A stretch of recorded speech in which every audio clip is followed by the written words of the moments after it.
Imagine you're walking through a forest. You notice a patch of ground where the plants are growing taller and greener than the surrounding vegetation.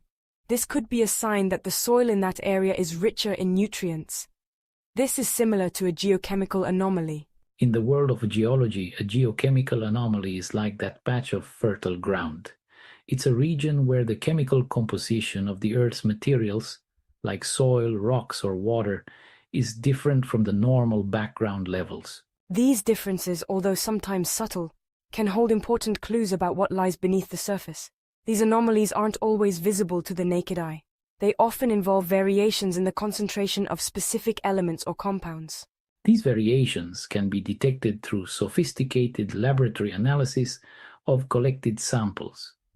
Just as a detective looks for clues at a crime scene, geologists use geochemical anomalies to unravel the Earth's mysteries. They provide valuable insights into the processes that have shaped our planet over millions of years.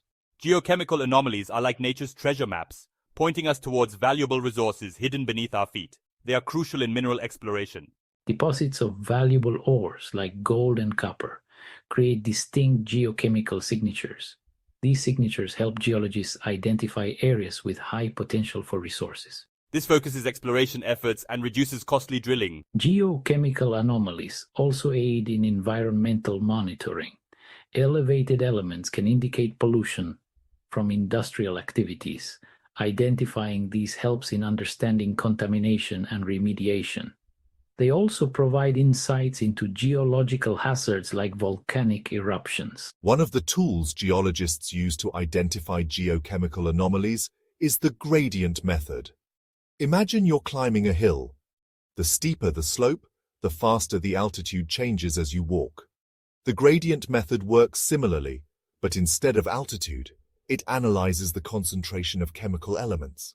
It calculates how rapidly the concentration of a specific element changes in different directions. Areas with high gradients, where the concentration changes rapidly, are like the steep slopes of our hill. These steep chemical gradients often indicate the presence of an anomaly. Think of it like this. Imagine pouring a drop of ink into a glass of water. The ink will diffuse outward, creating a gradient from the center, where the concentration is highest, to the edges, where it's most diluted. Geochemical anomalies can create similar patterns, with the highest concentrations often found near the source of the anomaly. Section 4. Advantages of the gradient method, simplicity and sensitivity. The gradient method offers several advantages for identifying geochemical anomalies. One of its key strengths is its simplicity. The calculations involved are relatively straightforward, making it easy to implement and apply to large datasets. Moreover, the gradient method is sensitive to subtle variations in chemical concentrations. This sensitivity allows it to detect anomalies that might be missed by other methods, especially in areas with complex geology or where the anomalies are relatively small. Another advantage of the gradient method is its ability to handle noisy data. Geochemical data often contain variations that are not related to the anomaly itself, such as measurement errors or natural background fluctuations. The gradient method can filter out some of this noise, focusing on the significant changes in concentration that are more likely to indicate an anomaly. This makes it a robust tool for analyzing real-world geochemical data, which is often messy and complex. Section 5. Limitations of the gradient method. Potential pitfalls. While the gradient method is a powerful tool, it's not without its limitations. One potential pitfall is its sensitivity to the choice of parameters. The size of the search window, which determines the area over which the gradient is calculated, can influence the results. Choosing a search window that's too small might miss larger anomalies, while a window that's too large might dilute the signal of smaller anomalies. Geologists need to carefully consider the geological context and the expected size of the anomalies when selecting appropriate parameters. Another limitation is that the gradient method can be affected by trends in the data. For example, the concentration of an element might gradually increase or decrease over a large area due to regional geological processes. These trends can create false anomalies or mask the presence of real ones. To address this, geologists often use statistical techniques to remove these trends before applying the gradient method.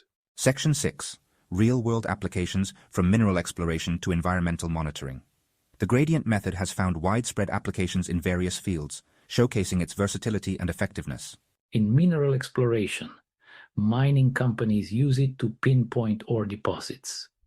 Environmental scientists monitor pollution levels and track contaminant plumes. They design effective remediation strategies.